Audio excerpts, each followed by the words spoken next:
used to believe I had the perfect marriage.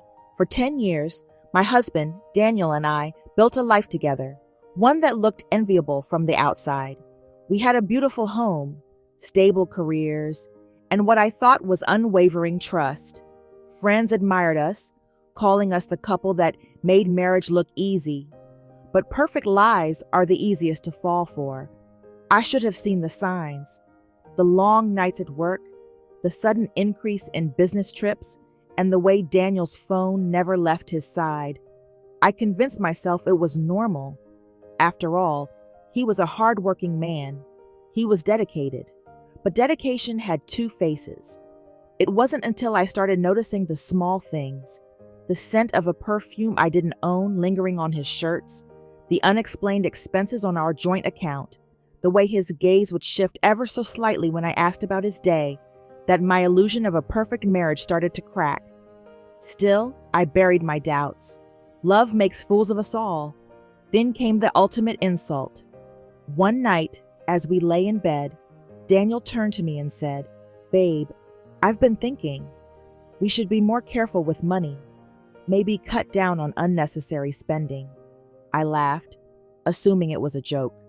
We were comfortable, more than comfortable. We had no children yet, and I was the one handling most of the finances. Unnecessary spending? I echoed, amused. Like what? He hesitated, just for a second. But that second was all it took.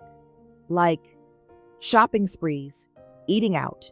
You know, just little things here and there, he said, forcing a smile. My amusement faded. Something about the way he said it, the way he was suddenly so concerned about money, felt wrong. "Daniel, is there something you're not telling me?" I asked, keeping my voice light, even though my heart had started pounding. "Of course not, sweetheart." He kissed my forehead and rolled over. "Just thinking about the future." A lie, wrapped in sweetness. That night, I couldn't sleep. I stared at the ceiling, my mind racing. Why the sudden concern about money? And why did he smell like vanilla and jasmine, a fragrance I would never wear? I told myself I was imagining things, that I was just being paranoid, but deep inside, a seed of doubt had been planted, and once doubt takes root, it only grows. I just didn't know yet that the truth I was about to uncover would burn my entire world to the ground. Doubt is a strange thing. It starts small, like a whisper in the back of your mind, but once you acknowledge it, it turns into a scream you can't silence. After that night, I started paying closer attention to Daniel.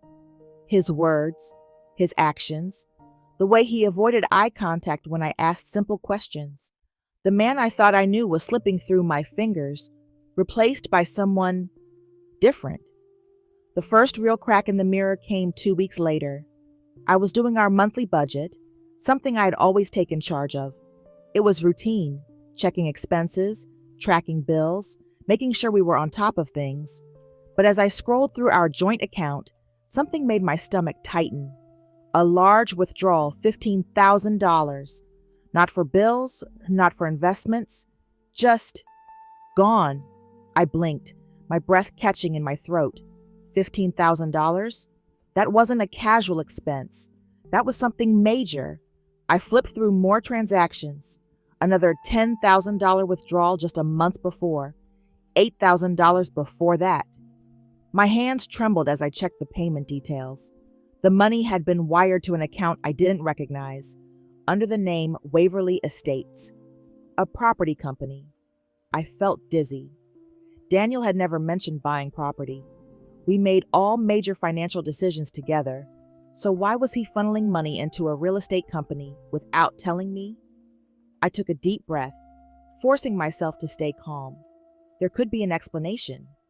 Maybe he was investing in something for our future, like a surprise vacation home. Maybe, but I already knew. The moment you have to make excuses for someone, you already know the truth. Still, I needed more proof. The next day, I played the part of the loving wife, pretending nothing was wrong. I kissed Daniel goodbye in the morning, told him to have a great day at work, and the second he left, I got into my car. If he had bought something through Waverly Estates, I was going to find out what. The receptionist at Waverly Estates looked up as I walked in, her polite smile unwavering. "Good morning. How can I help you today?" I had already rehearsed my approach. "Hi, my husband and I are looking into buying property, and he mentioned working with your agency. I just wanted to confirm some details before we move forward." She nodded eagerly, flipping through a few documents. "Absolutely. What's your husband's name?" I forced a smile. "Daniel Carter." The moment she found his file, something shifted in her expression. Just slightly, but enough for me to notice. "Oh, yes. He finalized the purchase last month," she said, her voice suddenly careful. I swallowed. "Right, of course. I just need the address to, go take a look at it myself." She hesitated. I'd have to check if I'm allowed to share that information." That hesitation was all the confirmation I needed. I leaned in slightly, lowering my voice. "I understand, but I'm his wife." I let the words sink in. "Wife? I'd really appreciate it if you could help me out." She shifted uncomfortably, then finally caved. She scribbled an address on a piece of paper and slid it across the desk. "Just, please don't tell him I gave this to you," she murmured. I picked up the paper, my hands cold and clammy. "Don't worry," I said softly. "He won't even see it coming." As I walked out of the office, I stared at the address in my hands. It wasn't ours. It wasn't our future. It was the house my husband had secretly bought for someone else, and I was going to take it from him. I drove to the address with my heart pounding so hard it felt like it might burst out of my chest. The street was in an upscale neighborhood, far too expensive for us to afford without making sacrifices. Yet Daniel had managed to buy a house here without saying a word to me. I pulled up in front of a sleek, modern 2-story home. The yard was freshly landscaped, the windows gleamed in the sunlight, and a brand new security system blinked at the front door. This wasn't just some hidden investment. This was someone's home. My hands tightened on the steering wheel. Who was living here? I didn't have to wait long for my answer. The front door opened, and out she came. A woman, mid-20s, stunning in that effortless Instagram model kind of way. Long, perfectly styled brown hair, a body sculpted by Pilates, and a smug, satisfied look on her face as she locked the door behind her. She was dressed in an expensive designer outfit, one I knew Daniel couldn't afford without my money helping pay for it. Then, the final dagger to my chest, she turned slightly and I saw the necklace, a delicate gold chain with a tiny diamond pendant. I had seen it before, not on her, but in a jewelry store window months ago when Daniel and I had gone shopping. I had admired it, mentioned how much I loved it, and Daniel had simply smiled and said, "Maybe for your birthday." He never bought it for me, because he bought it for her. I couldn't move, couldn't breathe, couldn't think. But then, as if the universe wasn't done spitting in my face, another figure appeared. Daniel. He stepped out of the house like he belonged there, kissed the woman's cheek, and whispered something that made her laugh. My world tilted. This wasn't just an affair. This was a second life. The money, the lies, the house. It was all for her. I gripped the steering wheel so tightly my knuckles turned white. Every fiber of my being screamed at me to get out of the car, to storm up to them, to make them suffer the way they had made a fool out of me. But I didn't. I forced myself to take deep, measured breaths, because confronting them now wouldn't give me what I wanted. I didn't just want to expose them. I wanted to destroy them. So, instead of making a scene, I took out my phone, snapped pictures of them together, and drove away. Let them bask in their stolen happiness. They had no idea what was coming. I don't remember the drive home. My hands were cold, my mind blank, my body moving on autopilot. The weight of the betrayal sat heavy in my chest, pressing down until I could barely breathe. But the moment I stepped inside my house, the house I built, The home I maintained while Daniel played house with his mistress, something inside me snapped. Rage, pure, unfiltered rage. I paced the living room, my thoughts a whirlwind of fury and humiliation. I'd given this man everything, my time, my energy, my loyalty. And he had taken it all, smiled in my face, and funneled my hard-earned money into a house for another woman. I wanted to scream, to break something, to set that damn house on fire and watch them burn. But anger without a plan is just wasted energy.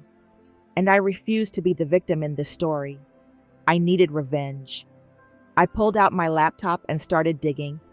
If Daniel had been careless enough to withdraw money from our joint account, he had definitely left a trail. And I was right. There were bank statements showing thousands of dollars wired to Waverly Estates, emails between Daniel and a real estate agent discussing renovations on his new property, receipts for expensive dinners, jewelry purchases, and hotel stays, each one another stab to the heart. I even found pictures, photos of him and his mistress on a romantic getaway, a trip I had thought was for work.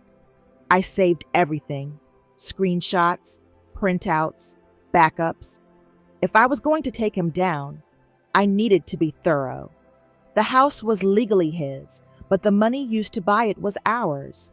I had contributed to our finances more than he had over the years, covering major expenses while he handled what he called investments.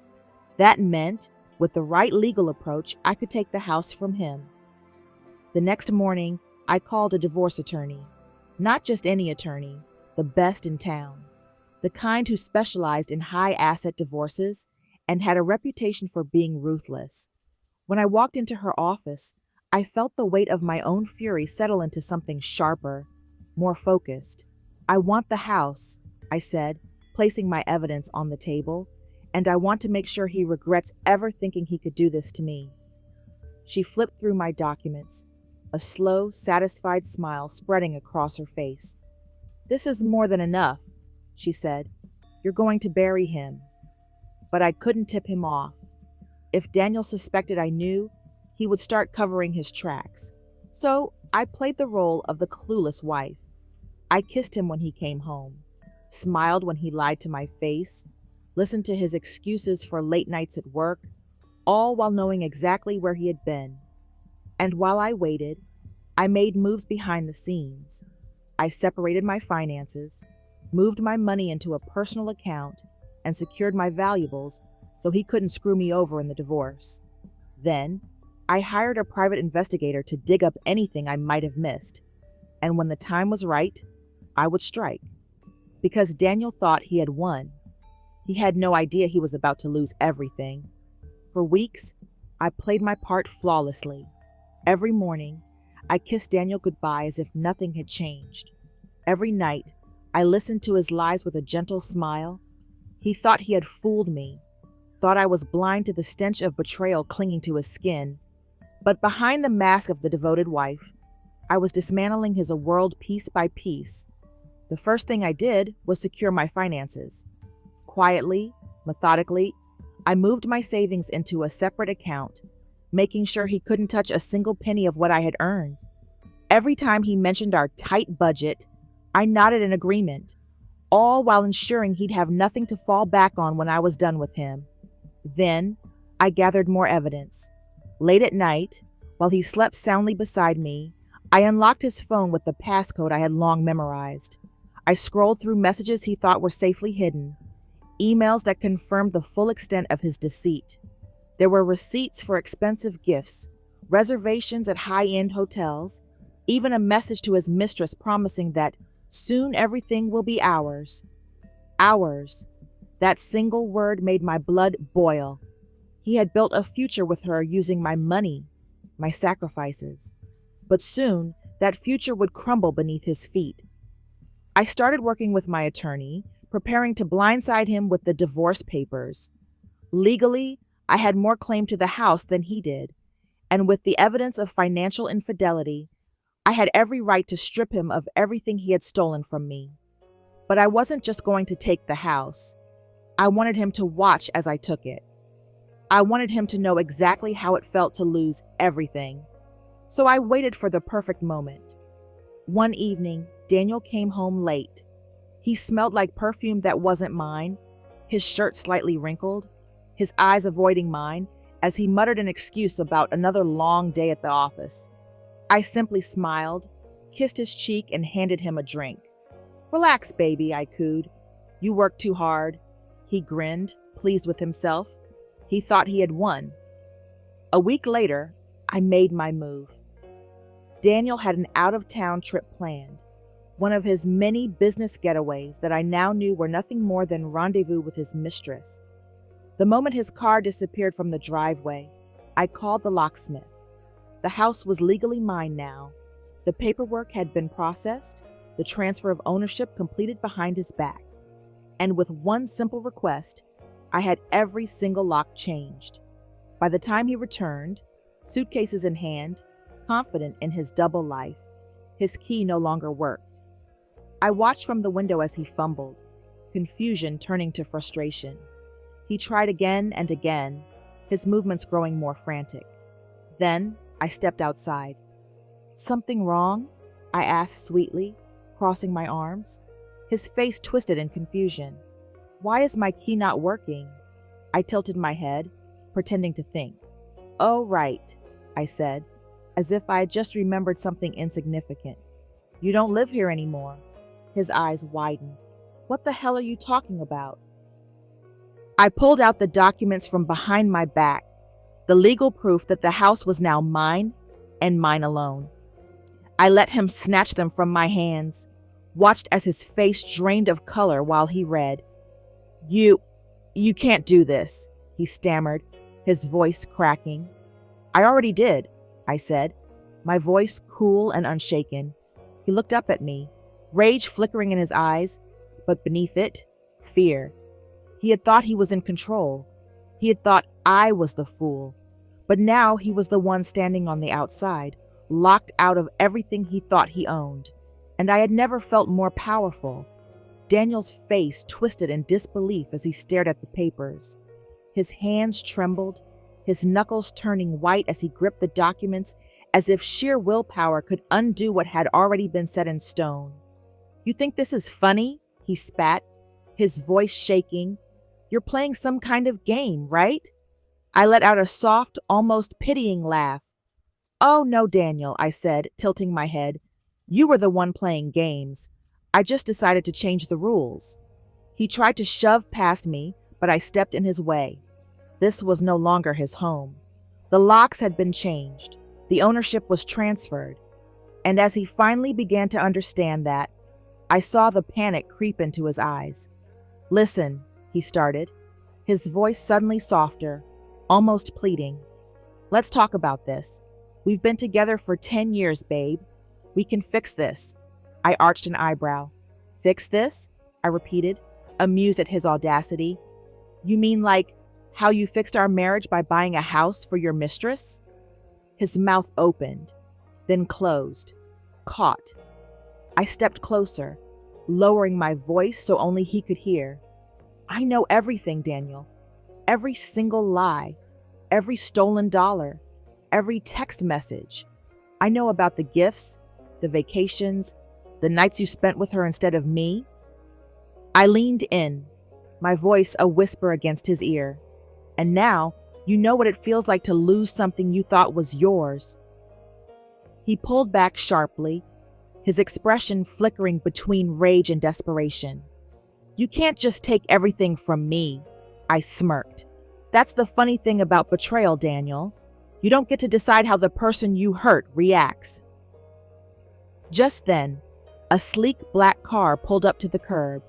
The passenger door swung open, and out stepped her, the mistress. Dressed in her expensive heels and designer purse, the very things Daniel had bought for her with my money, she strode up confidently, completely unaware of the storm she had just walked into. Her bright smile faltered as she took in the scene. Daniel standing on the porch, me blocking his entrance, the growing look of despair on his face. "What's going on?" she asked cautiously, glancing between us. Daniel turned to her, His jaw clenched so tightly I thought it might snap. She took the house, he muttered. The color drained from her face. What? I folded my arms, enjoying the moment. Oh, you didn't know, I asked innocently. Daniel forgot to mention that this house, your little love nest, was bought with our money, and now it's legally mine. She turned to Daniel, her expression shifting from shock to fury. You told me this house was ours. I let out a delighted laugh. Oops, looks like he lies to everyone. Daniel spun back toward me, his hands balled into fists. You don't have to do this. You've made your point, okay? You got your revenge. Now let's be adults about this. I narrowed my eyes. Adults? I repeated, stepping closer. Were you being an adult when you snuck around behind my back? When you funneled our money into this house? When you let her walk around in jewelry that you told me you couldn't afford? The mistress let out a sharp breath, realization hitting her. Wait, you bought me this necklace with her money? She hissed. Daniel turned to her, frustration flashing across his face. Can we not do this right now? She let out a humorless laugh. Oh, we're definitely doing this right now, Daniel. I took a step back, watching the two of them implode in real time. The mistress was fuming. I left my boyfriend for you. You promised me a future. You told me this house was under your name, and now you're telling me that she owns it? Daniel looked at me, then back at her, at a loss for words. He had trapped himself in a web of his own making, and now it was tightening around his throat. Wow, I murmured, shaking my head. You really are bad at this, Daniel. You can't even lie competently. His face turned red with frustration, his hands clenching and unclenching as he realized just how utterly screwed he was. You're gonna regret this, he muttered under his breath, his voice low and full of venom. I leaned in, smiling. I already regret ever wasting my time on you, I said sweetly. And then, for the final touch, I stepped back, slowly lifted my phone, and hit play. From the speaker, Daniel's own voice filled the air. The recordings I had gathered, the confessions, the lies, the damning proof of his financial deceit, echoed around us. The mistress covered her mouth in shock. Daniel's eyes went wide, and I just watched as his entire world collapsed around him. Daniel stood frozen, his face drained of all color as his own voice echoed through the air. Every single lie, every whispered promise to his mistress, every detail of his betrayal spilled out for all to hear. The mistress, once so smug and confident, now looked at him with disgust. Whatever illusion of a future she had with him had shattered in an instant. You're a liar, she spat, shaking her head. A pathetic, spineless liar. Daniel turned to her, desperation flashing in his eyes. Baby, you know I love you. Don't you dare call me that, she snapped, stepping away from him like he was contagious. You promised me everything, and now I find out you were living off your wife's money? She laughed bitterly. I must have been insane to think you were worth anything. She didn't even wait for a response. With a sharp glare, she turned on her heel and marched back to her car. Daniel reached out as if to stop her, but she slammed the door shut and peeled away, leaving him standing alone in the driveway. And then there was just us, me and the man who had spent years thinking he was smarter than me. He turned back to me, his expression dark and simmering with fury. You think you won? He hissed. I smiled. Oh, I know I did. He took a step forward, his body taut with barely contained rage. You ruined my life. I tilted my head. No, Daniel, you ruined your life. I just made sure you faced the consequences. For a moment, he just stood there, breathing heavily. I could see the wheels turning in his head, desperate to find some way to regain control. But there was nothing left. No house, no mistress, no money, only the wreckage of what he had built on lies. I'll fight this, he muttered, his voice hollow. I'll take you to court. I laughed softly, shaking my head. Go ahead. Try. You'll find out just how airtight my case is. And in the meantime, you might want to find a place to stay. I gestured toward the street. Because this, I pointed to the house. Mine? Daniel's jaw clenched, his fist tightening at his sides. For a second, I almost thought he might lunge at me. But then reality set in. He had no power left, no leverage, nothing. And the realization crushed him. He let out a heavy breath and looked away, his shoulders sagging in defeat. I stepped back, taking one last look at the man who had wasted years of my life. And then, with the kind of finality that could never be undone, I turned and walked inside, locking the door behind me. For the first time in a long time, the house felt mine. Not just legally, but spiritually. The air was lighter, the space no longer tainted by his lies. I curled up on the couch, exhaling deeply. The revenge had been satisfying, yes. But more than that, it was justice. Because betrayal like his deserved consequences, and I had delivered them flawlessly. As I looked out the window, watching Daniel disappear into the night, I smiled. It was over, and I was free.